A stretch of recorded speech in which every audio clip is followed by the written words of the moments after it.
What's good, everybody? We got a couple things we need to chop up. Excuse me. I was eating these chocolate chip cookies. Probably shouldn't be eating them, but it is what it is. I'm not gonna say where they from because I'm not getting paid to just yet.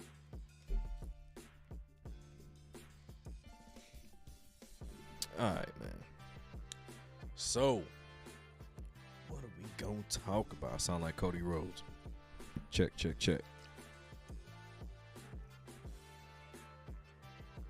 Where I'm at, man. Come on, man.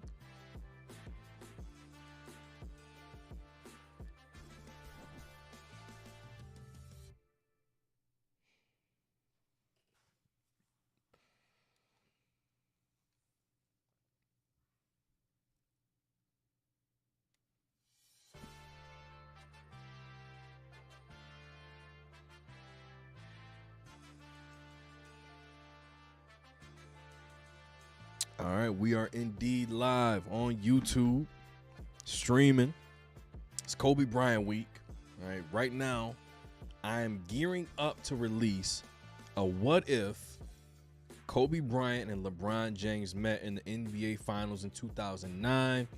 That'll drop on Saturday. Then Sunday, I'm working on getting a long stream together. Just be streaming all day. Kobe Bryant interviews, Kobe's best moments, Kobe game winners, full Kobe Bryant games from the Lakers and Team USA. Getting a whole bunch of content together. All right. That's going to be on Sunday.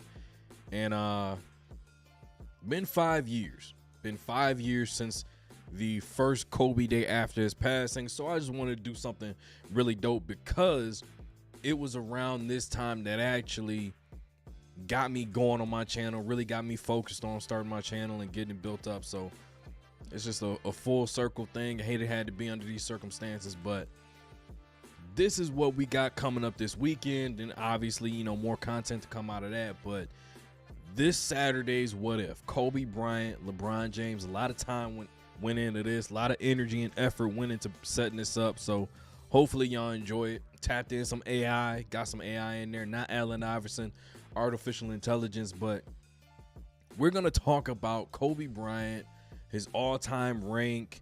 Is number 8 better than 24, 24 better than number 8? We're gonna chop that up, but it's a couple things we need to discuss before we actually get rolling. All right, so first things first, shout out to John Wall, shout out to Derrick Rose. Derrick Rose is getting his jersey retired in January. I think they said January 24th or something like that.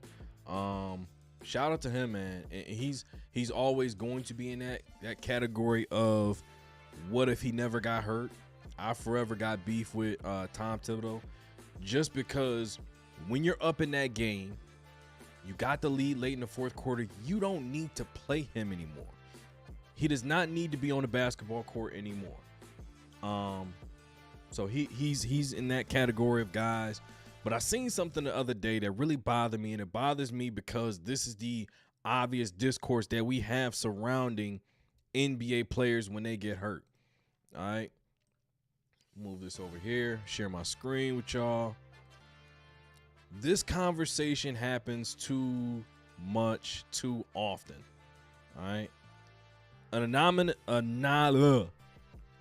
anonymous, if I can sound out a word, anonymous NBA executive said that without LeBron James, Kyrie Irving is just John Wall.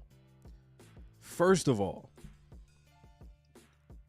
why are we bringing this up right now? Why is this a conversation that we're having around the time he announces his retirement? Another issue I have with this is, why do we have to disrespect players in such a way where we just it's just a weird thing to do, a weird way to go out of your way to disrespect somebody. Kyrie Irving and John Wall, there was a serious conversation about who was that next PG in the Eastern Conference. Who was the point guard, the best point guard in the Eastern Conference. All right. We always had conversations about Chris Paul being the best PG in the league. All right. That was a done deal. Then it was like, okay, let's look out East. Who's just the best point guard in just the Eastern Conference? It was these two guys. All right. So without LeBron James, Kyrie is an all-star. Kyrie is a superstar. Kyrie's one of the best point guards of the decade, right? Same thing with John Wall. If we look at John Wall's numbers, okay, because everybody's going to say, you know, John Wall really wasn't like that. 5-time All-Star, All-NBA, All-Defensive Team, 18 points, 8.9.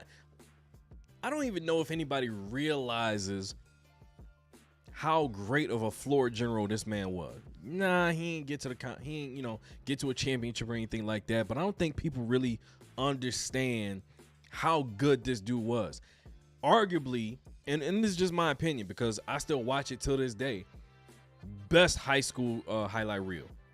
The best high school highlight reel. You can argue with your mama, all right? LeBron James is in that conversation. All-time great. We'll sit that aside, right? But when you look at Derrick Rose, John Wall, I don't know if people know this name, Akil Carr, Eric Gordon back in the day when he was playing, Blake Griffin was. John Wall's high school mixtape was incredible. Incredible. One of the best you'll ever see. But 18.7 points, 4.2 rebounds, 8.9 assists, 43, 32, 77 splits. The man was a floor general, okay? Let's be respectful, okay? 23, 10.7. 23 points, 10.7 assists. 19.9 points, 10.2 assists. 17.6 points, 10 assists. 9 assists. 8.8, 8.7, 8.3, 8.0. It goes on and on. The man was a true PG. All right, now, if you look down here, let me see. That is rookie year right here. He was averaging 8.3 assists per game as a rookie in the NBA. As a rookie. Okay, and look, he had the basketball in his hands a lot. 3.8. I'm not crazy about it, but I live with it because you're giving me production at a level that a lot of all-stars aren't doing that. You'll see an all-star, he'll have 20 points but only get 3 assists a night. He'll have 25, 30 points but only getting 3 or 4 assists a night. This dude came into the league on that. And one of the biggest things that bothers me is Houston. All right, Houston tried to kill Carmelo Anthony's career. All right. And everybody thought once Russ left OKC and went to Houston, his career was over. Everybody thought that, hey, John Wall, trade him for Russell Westbrook. Not a bad deal because guess what? You just want to get off that contract from Russ, bring in John Wall. He'll play maybe a year or two and we'll be done with him. They sent him there to die. The boy pulled up 40 games, 32 minutes a night. I'm going to give you 20.5, 20.6, and 7 assists.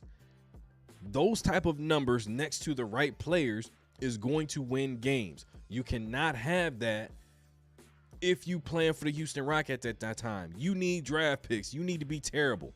All right, you can't be putting up good numbers trying to win games. You can't have that. Shout out to Sterl checking in, my guy. All right, FanDuel. We have some business to attend to tomorrow. I'm back. I'm getting back locked in tomorrow. Shout out to RJ. All right, RJ gonna be checking in too. But yeah, we're gonna get back to it tomorrow.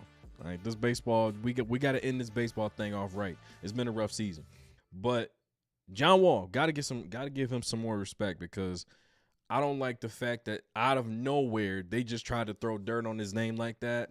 Came out of left field. Don't really like that. Another thing we gotta discuss is let's see, where we at?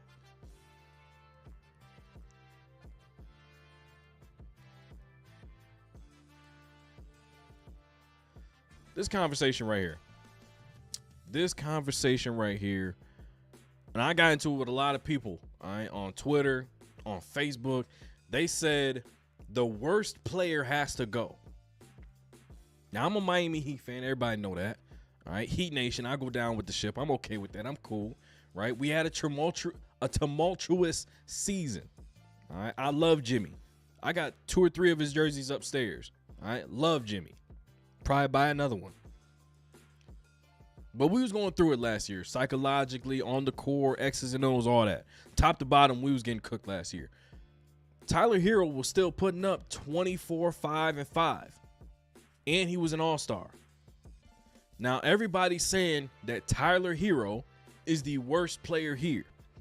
And everybody's going to say, oh, Tyler can't guard anybody. But would you know that Tyler Hero and Desmond Bane both tie for the best defensive rating shown here? Jalen Green, terrible defensive rating. Austin Reeves, he's a cone. Tyler Hero, he ain't Kawhi Leonard, all right? He's not Kawhi Leonard, but he dang sure ain't Luka Doncic. The boy is trying. But 25, 5 and 5. That's what Tyler's been doing. And look, everybody's going to say, you know, that's just because Jimmy wasn't there. Women lie, men lie, and numbers don't. For the past 4 seasons in Miami, statistically, Tyler Hero has been the number 1 option. Tyler Hero gets more shot attempts. I think he averages 3 more per game than the next guy for the past 4 years. He's a 6-year player. So that means year 1, rookie, I'm getting 15 shots. Year 2, about 14, 15 shots. Year 3, I'm leading the team in field goal attempts, and I'm featured in the offense. That's been that way for the past 4 years. And he's climbed and climbed and climbed each season, and he's shooting a great percentage from the field. It ain't one of those situations where he's just jacking up shots. No, he's shooting around, I want to say about 46, 47%, something like that, right? I got to say the worst player here. Let's do this, all right? The most talented player pictured is Jalen Green. Jalen Green is the most talented player pictured. But I think the worst player here I'm still going to have to go with Jalen Green. Jalen Green might be the worst player pictured here, just because you don't know what you're going to get on a nightly basis, all right? The highs, then the immediate lows. The lows, then the immediate highs, right? It's going to happen every other night. Jalen Green's probably going to have to go. If you don't like Tyler Hero, if you don't like Miami, cool. But don't ignore the facts. Don't ignore the numbers just because you look at, let's be honest, all right? You look at the white boy and you step onto the basketball court, you say, I got him. Or he's guarding UNC. You say, hey, ISO, I got one, right? That's immediately what's going to happen.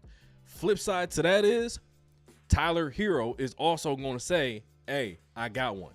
And it don't matter who it is, whether it's Giannis, whether it's Kawhi Leonard, whether it's Drew Holiday, who he's giving buckets to. And then somebody hit me in the comments section earlier and said, hey, you know, Tyler Hero isn't even better or could compete with the 3rd or 4th best player on the Orlando Magic. If I'm not mistaken, not only did he hit a game winner in one game versus Orlando, another game he fed them 30 points, 12 rebounds, and 8 assists. Cooked y'all 125, 119. Go look it up. So just so we're clear, Tyler Hero is no respecter of person. He can give it to anybody. You want to know how they got to the playoffs? Look at what he did to the Atlanta Hawks. Look at what he did to the Chicago Bulls. He put it on them. All right, so don't act like I'm just, hey, I'm just a fan. I got facts behind this.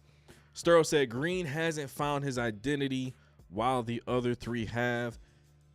That's the easy way to say what I've been saying this whole time. So if you want to put it that way, whatever. But I got to make some content, so I'm going to say it how I said it to keep people watching. But the next thing I want to discuss, okay, is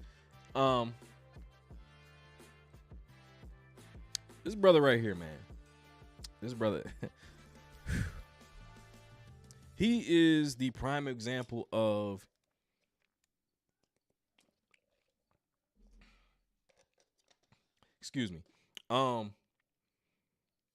MPJ is the prime example of a new segment we're going to start here on Outside the Playbook. That new segment is going to be called Know Your Role and Shut Your Mouth. That's something he don't seem to know how to do. We going to listen in on what MPJ got to say in regards to what his brother was going through. His brother was found guilty for sports fraud or gambling fraud or whatever, right? Having people bet on him and fraudulently leaving the game with an injury. This was his response. This is so diabolical. It don't even make sense that he was even that the thought even crossed his mind to say this. All right.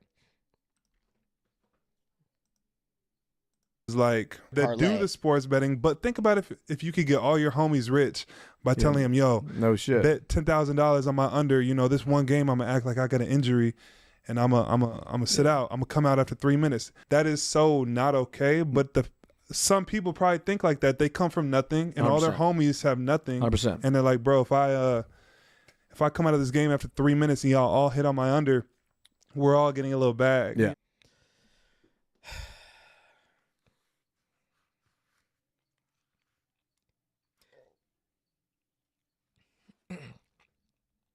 I don't know if people remember this. In the 90s, there was a person by the name of O.J. Simpson.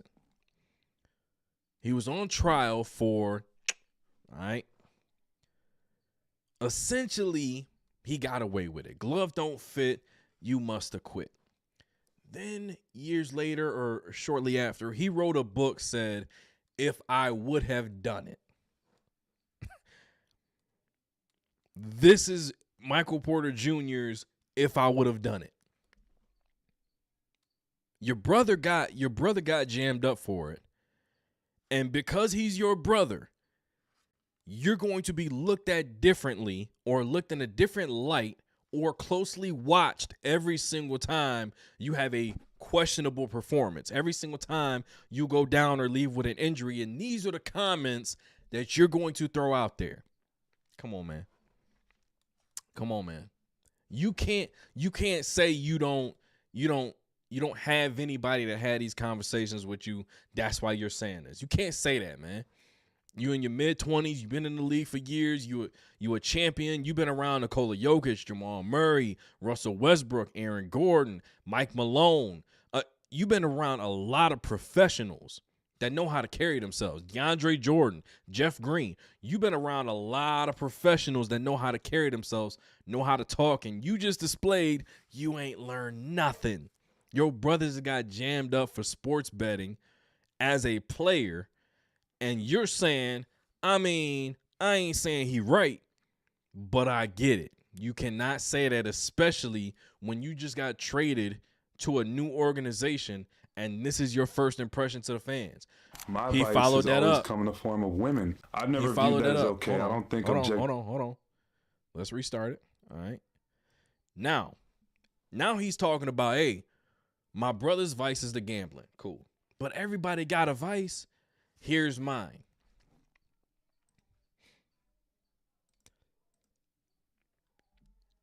My vice has always come in the form of women. I've never viewed that as okay. I don't think objectifying women, I don't think being with women all the time and sleeping around and doing stuff like that is cool. My brother, for example, struggled with gambling. That seems to be the place that the devil gets me, is in the space of women. My brother, Jonte, he never seemed to struggle with that. You know, I never struggled with the gambling addiction. Guy gave me a lot of money because maybe he figured I could handle it and not, you know, lose myself in that area. And maybe Jonte, he wasn't blessed with tons of money because he struggled with that. The past couple basketball seasons, I just haven't been locked in.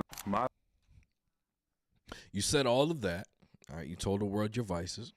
And then you said for the past few seasons, I haven't been locked in. That explains why you got traded. Thank you for clearing that up. As a professional athlete, you cannot give them a reason to say, nah, we ain't gonna pay you X amount of dollars. I mean, I didn't know we had to have these conversations. I didn't know that had to be something that we need to say for it to be understood. You put yourself in a situation where the feds is watching, the commissioner is watching, and your GM is going to be watching extra close from here on out. Because you was like, hey, I mean, a pimp named Slickback. Like, that's just basically what you were saying. So I don't understand what's going on with MPJ. It's probably a good idea for him to stay away from doing interviews, microphones, podcasts, or anything of the sort until he actually know what he's talking about going forward. Next thing we're going to talk about, all right? WNBA has got to come up. All right? I always post about the WNBA, always talking about it. I am going to continue to talk about the WNBA in the proper light and call it out when it ain't being discussed how I think it should be discussed. All right. So one of the things that's surrounding the WNBA is a constant conversation where we say this player is good, but are they better than or worse than Caitlin Clark? Are they better than or worse than Angel Reese? We constantly go in this circle. What I need to be understood is this. All right. Caitlin Clark is talented. She is phenomenal. She is she's a great basketball player in college. In the WNBA, she has some things she's got to learn and some adjustments that she has to make, but all of the skills, all of the talent, the work ethic, all of those things are there. So she will, at the end of her career, be an all-time great. No doubt about it. Angel Reese, her game going from college to the WNBA, a little raw, but she's on a roll, and she completely and utterly addressed head on the issues people had with her game, but people are still pretending like she hasn't done that. The girl is hooping.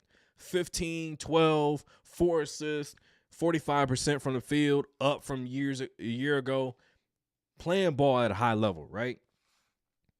One thing that I say about this is, and Sterl just said Jeff Teague was not wrong about CC. I got to look it up. I'm going to look up what he said about Caitlin Clark, all right?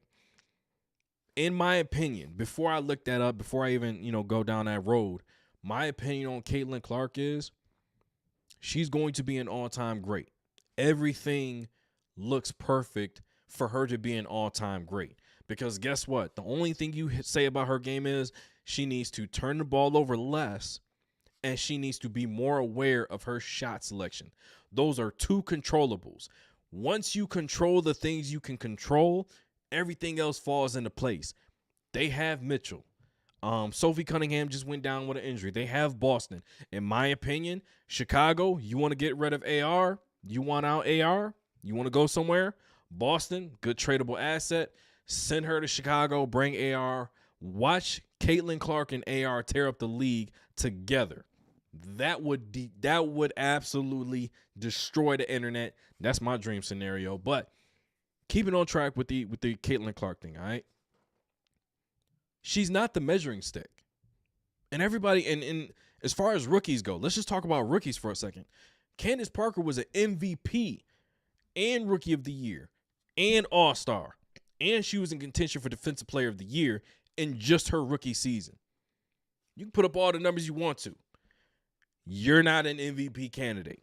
Just being fair. She came in and was that. All right. At that level, eye to eye with the best players in the league. She was that right away. The Lauren Jacksons, Diana Taurasi's, all of those players, she was there. Now, not to say that the players that we're discussing can't get there. They ain't there yet. So we don't need to be discussing them as the measuring stick. The true measuring stick of the WNBA is A'ja Wilson, the best player. And I said this the other day in another video. I was talking about the 2K ratings came out. A'ja Wilson should be a 99, period. 99, the best player in the league. She better than Collier. No disrespect to her, but A'ja Wilson is that. All right, she and her resume backs it up. Paige Beckers is my favorite player. My second favorite player is Juju Watkins. After that, I got Caitlin Clark, and then, so on and so forth. I think the issue that we have is we're always so quick to say, all right, this player had a good game, so this player is better than that player, and then that player is better than this player, and this player is ranking here. We got to drop them down, raise them up. Now, all right, the ranking. Forget about the rankings. Forget about the ratings. Forget about who's better than who. Paige Beckers had 44 points the other night. I think that needs to be the start and the end of the conversation. Not who's better, enjoy the performance for what it was. 44 points. Grass there, and Beckers coming with it for Dallas. Beckers for three, and that's true. LA. Beckers on the low block against Plum. Turns and shoots over and gets that to go. Back the other way come the wings. Beckers in traffic, pulls up high. The rebound is off to Siegrist. Beckers in transition. Beckers, what a move. Now, we got to talk about it, okay? We got to talk about this. She started out with a three. Then she went to the mid post. Then she got in transition. She got a little floater in the lane. Then she hit old girl with a got to the cup. She just scored her first 4 baskets in 4 different ways. Where's the weakness at? And I'm big on comparisons, all right? So when I look at Caitlin Clark, I'm looking at, Steph Curry with a little bit of Steve Nash. The get it up the court, right? Stephen Curry side of things, we're going to shoot deep bombs all day long, crazy threes, bad shot for others, good shot for me type of thing, right? When I look at Juju Watkins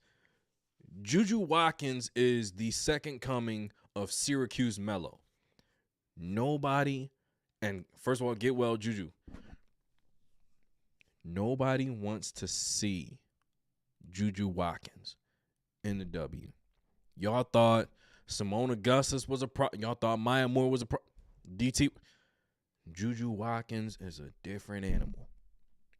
That girl is a different animal altogether. And I can't wait. I cannot wait till she gets to the league. But Paige reminds me of Brandon Roy. I was a big Brandon Roy fan. So in NBA, obviously East and West, right? My Eastern Conference team that I love to watch, early game, I'm watching Miami Heat. Miami's been my team forever. West Coast, late game, 10:30 at night, I'm watching the Portland Trail Blazers, Brandon Roy, Jamal Crawford, Andre Miller, LA. Greg Oden was there for a little bit. I was still a fan when it was Prisbilla in the middle, right? A lot of times you see Brandon Roy play, it doesn't look like he's trying to get 30. He just plays in the flow of the game, and you look up like, oh, he got 30. It's not one of those things where, he's jacking up shots and he's just, no, it's in the flow of the game, flow of the offense. And he's able to score in the post, pick and roll, pull up, get to the cup, post-up game. Footwork was good. He had everything. There was no weakness offensively. Paige is the same way, man. That girl is a different animal. She is a different animal. Beckers behind the back. Little stutter step, gets the rim. Beckers has room, pulls up into that mid-range. You want to keep her out of the middle. Here's Beckers looking for her first scratch of this third quarter. And a foul charge. Can somebody tell me, has she scored the same way yet? Has she scored the same way at all yet? And again, this is not who you're better than. This is not who's better than you. This is not where do we rank you. This is strictly, this girl is nice. This girl is so nice. And here's one thing that I don't care if you're a girl or a guy. I want you to watch, once again, the most important aspect of her game. Every single bucket is the pace that she plays with. The patience that she plays with. Watch these as buckets room again. pulls up into that mid-range. You want to keep her out of the middle. Here's Beckers looking for her first scratch of this third quarter. And a foul charged and one here. Pace is there, man. Patience. Beckers in the paint. Beckers hanging a lot of English on that one, and it spins in. Games earlier this season, but she's averaging 16 points, 61% from the field in her last 6 entering tonight. Beckers, meanwhile, a fall away, the bucket and the foul. Here's Beckers, got a mismatch against Brink. The crossover, attacks baseline and right to the cup. Paige Beckers putting on a show here. Back and forth game we've seen here. Here's Beckers, steps into a three. She can't miss. She cold, man. She's so cold. Beckers, catch and shoot three. Are you kidding?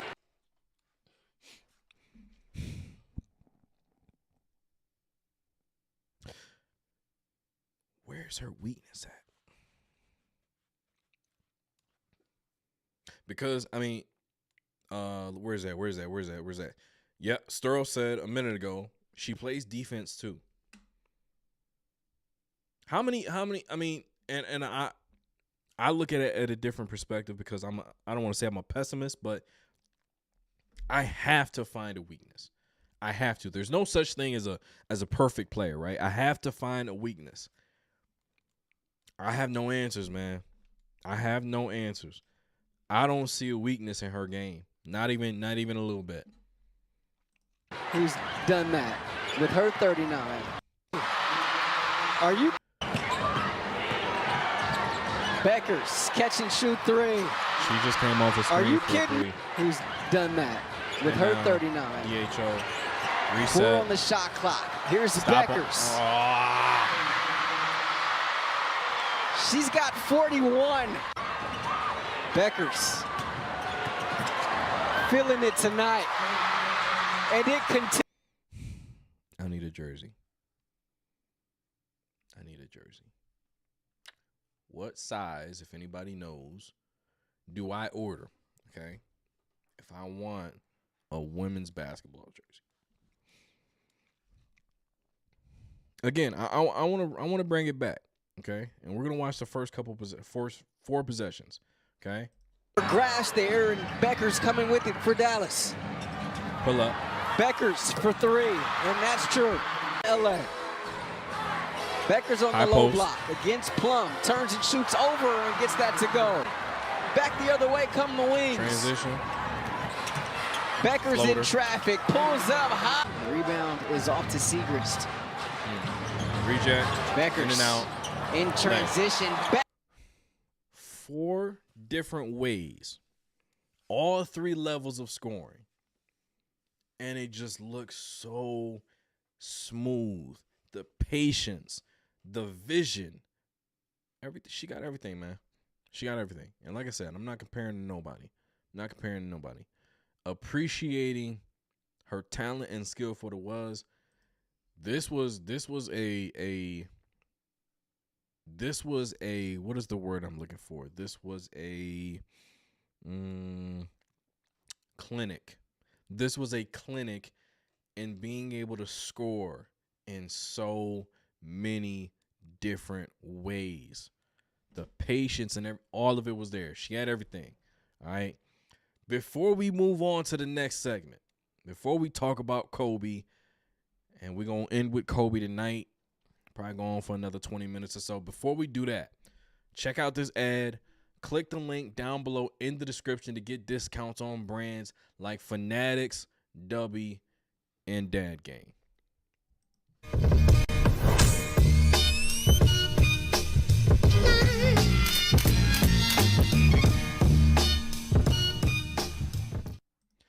All right. So the next conversation we are going to have is about the one and only Kobe Bean Bryant. All right. Now, everybody knows I love Kobe. You look behind me. I got, the Kobe poster. I got the Kobe book. I'm rocking my Kobe shirt. I got Kobe socks. I got, Kobe shoes. Kobe Bryant was that dude, okay? Now, Dwayne Wade is my favorite player of all time, but as far as drawing inspiration, studying the game, and things like that, Kobe was that guy for me. All right. And one thing that people don't really remember, I don't know if they do or not, or if they paid attention to it, is Kobe had 2 different Hall of Fame careers. Kobe had 2 different Hall of Fame careers simply between jersey number 8 and jersey number 24. And one of the things that nobody really discusses is, number one, what is the difference between the two? What did you see? What stood out to you in the difference between jersey 8, jersey 24? One of the biggest things that I always looked at, all right? And we'll talk about, actually, let's start here. These are some of the numbers for Kobe. All right. Kobe began his career wearing number 8, showcasing his youthful athleticism, scoring prowess, 3 championships with Shaq, scoring career high, 35.4 points per game. He averaged 23.9 points, 5.1 rebounds, 4.5 assists per game as number 8. 2 championships, 2009, 2010, 26.3 points, 5.3 rebounds, 4.9 assists. Number 8 jersey, he was an all-star 8 times, 16,777 points. Jersey 24, he 10 all-star appearances, 16,866 points. And his leadership, team play, and diverse scoring approach were the differences. Now, when I look at, and you got to consider this, okay? Yes, in number 8, he had that season where he was on an absolute tear, okay? 35 a game, okay? What people don't realize, and nobody really talks about this, because everybody has this whole, he was carried by Shaq.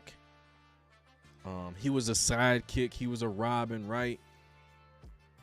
There's evidence. There's been conversations. It's been confirmed by a number of sources. They went to Kobe at one point when he was really rolling. I'm pretty sure it was the 2002 season. Shaq went down with some injuries, right? They went to him and said, hey, you got to dial it back a little bit or we're going to lose Shaq. Shaq is going to not be interested. He's not going to be involved in the flow of the game and all this other stuff. We need you to dial it back. Kobe was putting up 30, 40, 50 like it was nothing. Imagine having the best stretch of your entire career and they come to you and say, hey, you got to chill out, bruh. You got to chill out and you got to feed this dude. That doesn't sound like a sidekick to me. That sounds like maybe a partner. We'll call it Batman and Superman, right? There was a serious conversation about, he wouldn't do this without Shaq. What was he doing with Shaq? Nobody talks about 2002, 2003. All right, third in MVP voting, 30 points, 6 assists, 7 rebounds, 84 from the free throw line, 38 from 3, and 45 from the field. played 42 minutes a night in all 82 games. All 82 games. Again, number 8, everybody likes to think, okay, we're only going to talk about, 04, 05, 05, 06. That's the conversation. That's where we're going to stop. No.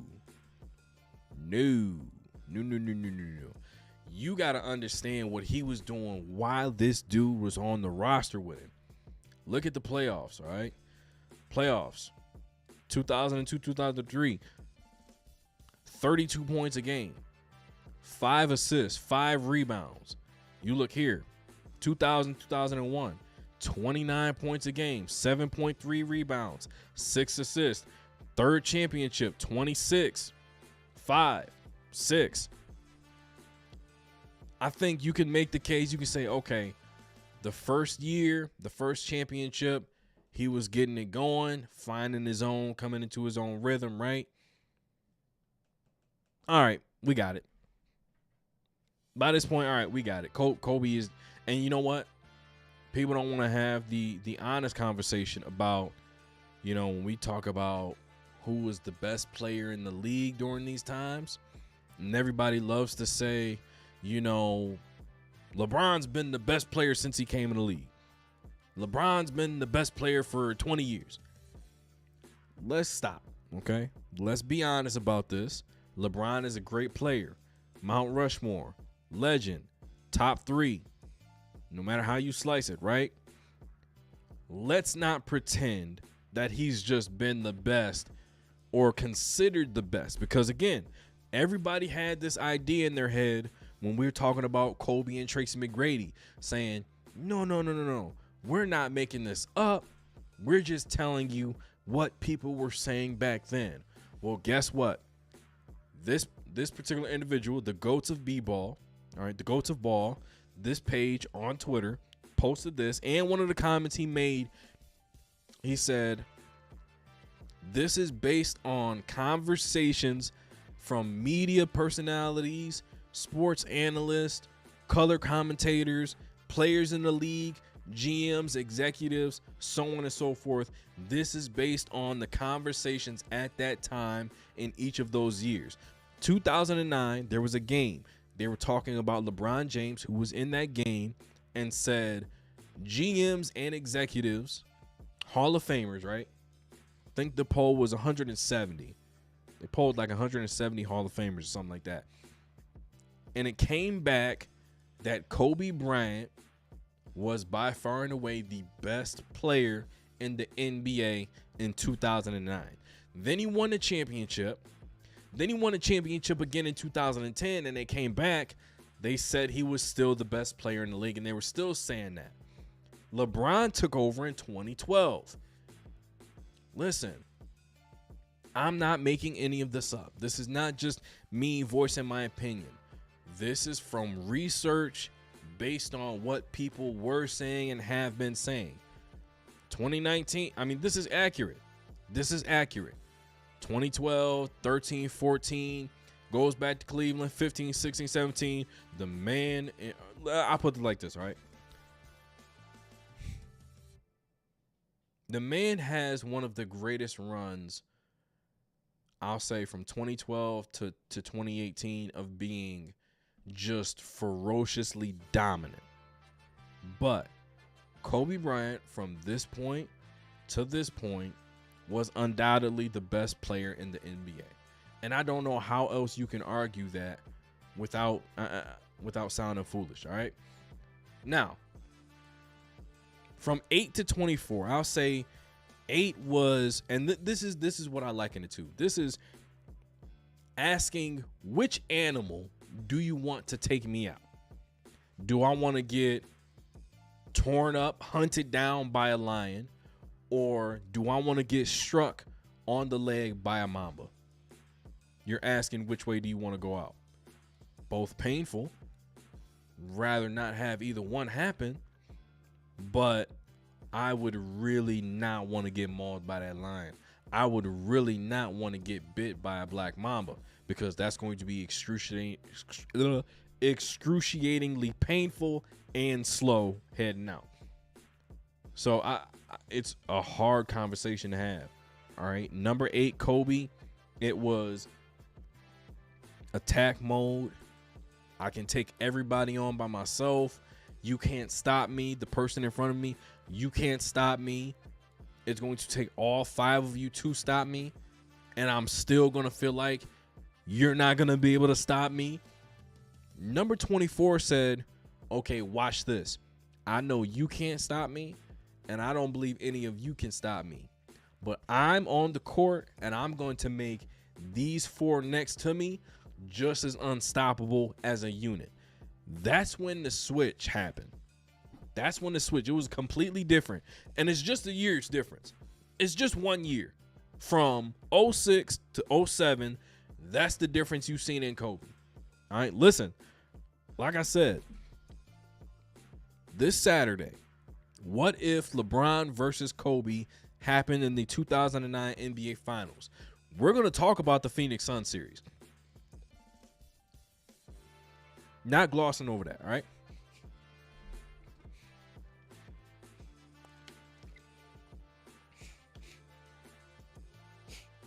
Yeah, not glossing over that, but I think 24 was a lot more polished offensively because of his time he spent with Hakeem Olajuwon after the championship, working on his game, you know, spending time with Team USA, because that makes a difference when you're constantly training, working against, practicing with players who are at that level. You're gonna ratchet that engine up even higher to another level. Think about it. 2007, 2008, right?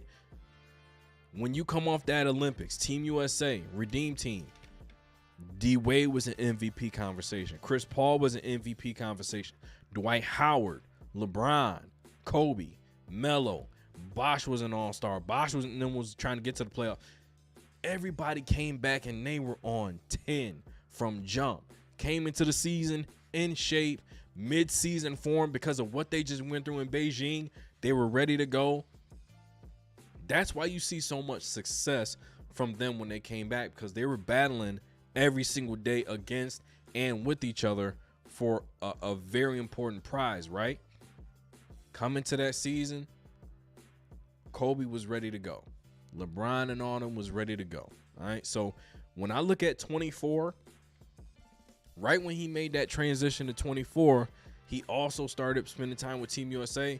So that may also contribute to the different version or the improved version of Kobe that we had not seen yet.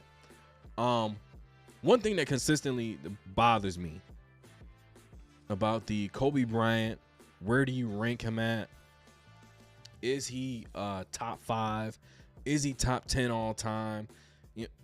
It bothers me because I feel like they use the term he was just a copycat Michael Jordan. They use that as a cop-out to escape the conversation of saying, let's look at Michael Jordan, let's look at Kobe, let's look at LeBron as 3 individual players, not in comparison of each other. Not, okay, looking in the lens of this player did this, how does this compare to this guy over here? No. Kobe Bryant as a player. Excuse me.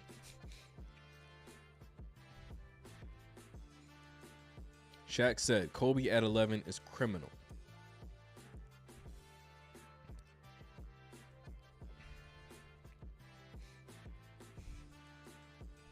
Let me see. Bleacher Report released its list of 100 greatest players in NBA history this week. It was voted on by a panel of experts, writers, and editors, aka there were no former players that were consulted about this list. No surprise, the placements of several legends are causing quite a stir over the internet. Perhaps shocking to some is Kobe Bryant's spot. He finished 11th in exercise. One voter had him all the way down to 18. Shaq said it was criminal where he was ranked at. For many fans, seeing Kobe outside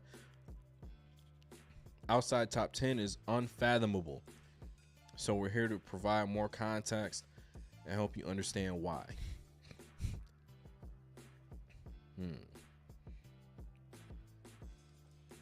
Peak versus longevity.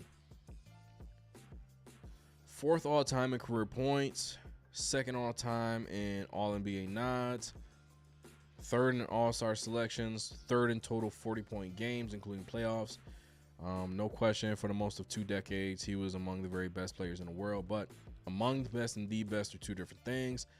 Kobe never led the league in box plus minus or player efficiency rating. He only secured 1 MVP win and is outside the top 10 in career MVP shares. For most of his career, Kobe wasn't wearing the NBA's best player championship belt.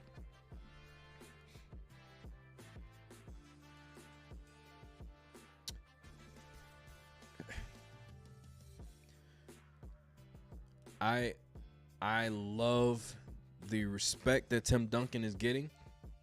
I love the fact that people are recognizing how great Duncan was. Starting an organization, you can have Tim Duncan at his best, Kobe at his best. I want to say maybe 7 out of 10 is taking Kobe at their best. Their best. I don't know how you can make a case for Duncan over Kobe. And again, if we want to look at this picture right here, if we want to look at this, right? Where's that photo at?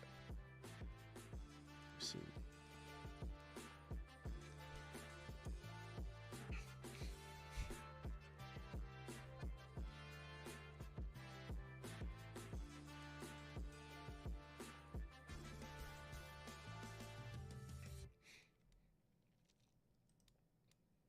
If we want to make adjustments to this and say, you know what, maybe 2002, 2003, that could be Tim Duncan.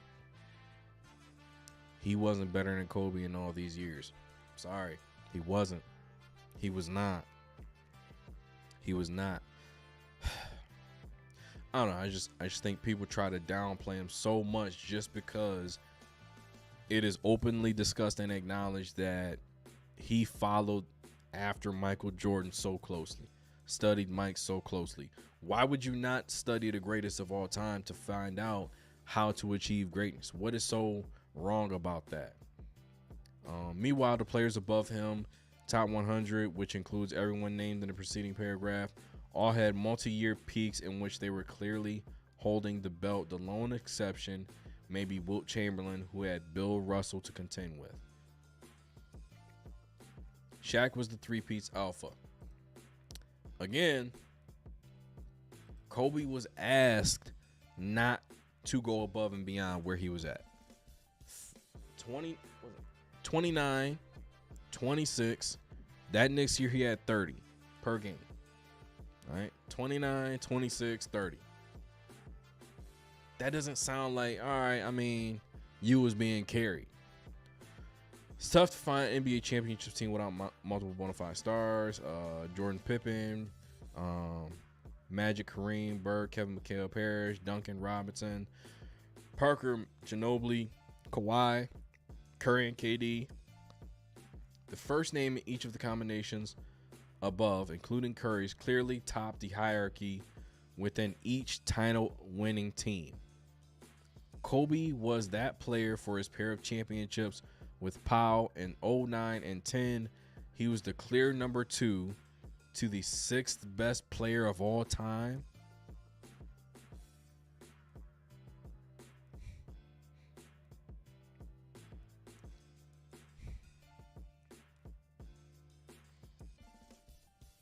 All right, I think we need to do this, okay?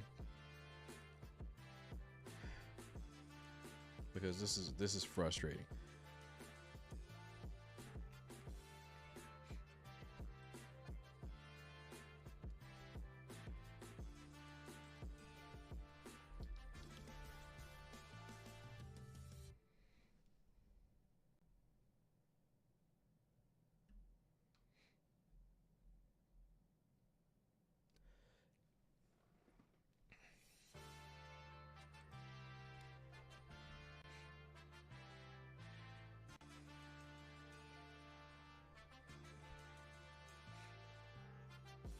Now,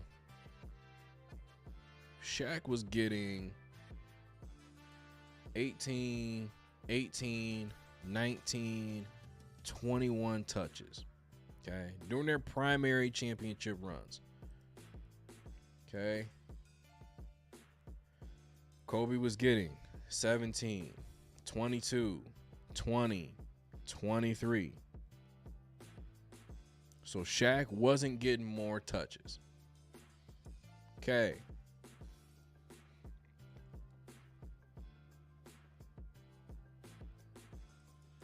Wasn't getting more assists. So more shots, more assists. And there's a number of times, we've already discussed it, where 28, 25, 30, 22. I think what gets left out is Kobe's responsibility was, you need to get 25. You need to guard arguably the best perimeter player on the other side. And you got to make sure you keep Shaq happy. Name another number 2 in NBA history whose responsibility was to make sure number 1 stayed happy. Whose responsibility was, okay, I got to do all the dirty work as far as facilitate, play defense, and I got to keep the number 1 guy happy. Before you say Michael Jordan, before you say Scottie Pippen, Mike and Scottie both were facilitators. Mike and Scottie, both elite defenders. Mike and Scottie were putting up points. Although Mike, substantially more points, more shot attempts, because he was that guy. He was the number 1 option. But again, Shaq didn't really have any responsibility to guard any major bigs. If you look at the NBA Finals, the Dikembe Mutombo, Aaron Williams when they played the New Jersey Nets, obviously, I mean, you had Davis Boys, Jermaine O'Neal, and all those guys, but for the most part, Kobe was the one that had most of the problems. Kobe was the one that had to do a lot more responsibility for those teams, because guess what? Not every single time you throw it into the post, Shaq is getting double team kicking out to Derek Fisher, double team kicking out to Ori, double team kicking out to Fox, double team kicking out to Devin George, double team kicking out to. He's not doing that every single time, or else he'd have 7, 8 assists per game. Kobe is still carrying quite a bit of that responsibility every single night. So I think it is unfair to say Kobe didn't have these type of numbers. Kobe wasn't doing. You got to understand context. Kobe was playing the role he was asked. And guess what? You look at this part right here. That's 2002, 2003.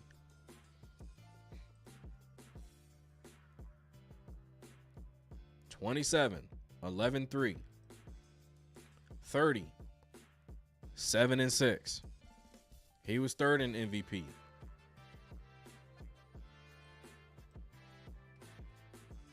Shaq was 5th.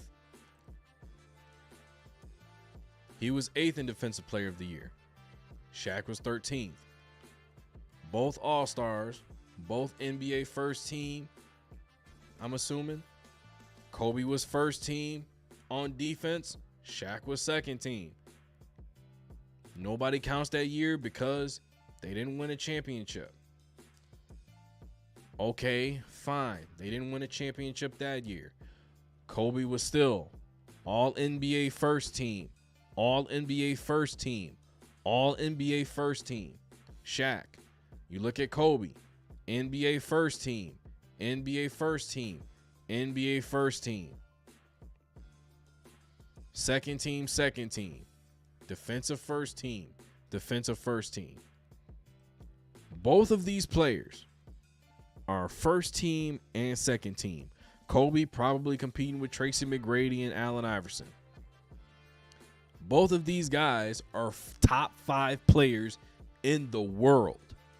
And Kobe is the only one that will get screwed over for not being the best player on this team, even though he was top 3 players in the league. Doesn't make sense. 3/4 of a century of NBA history, and I'm not reading all this. Not reading all that. Curry and LeBron. Not reading all that. My biggest issue with Curry being above Kobe is Curry is not being penalized for Kevin Durant and the 2 championships that they got together. Kobe is being penalized for the 3 championships Shaq and Kobe got together, even though both of which in both cases, both of the players were top 3 players in the world. So you're not making any sense, all right? Like I said, this third, no, I'm sorry, I'm all over the place. They got me irritated. This Saturday, I am dropping the What If Kobe and LeBron Met in the NBA Finals. Sunday, we are doing the Kobe Bryant stream, best moments, best game winners, best interviews, best, games period, full games.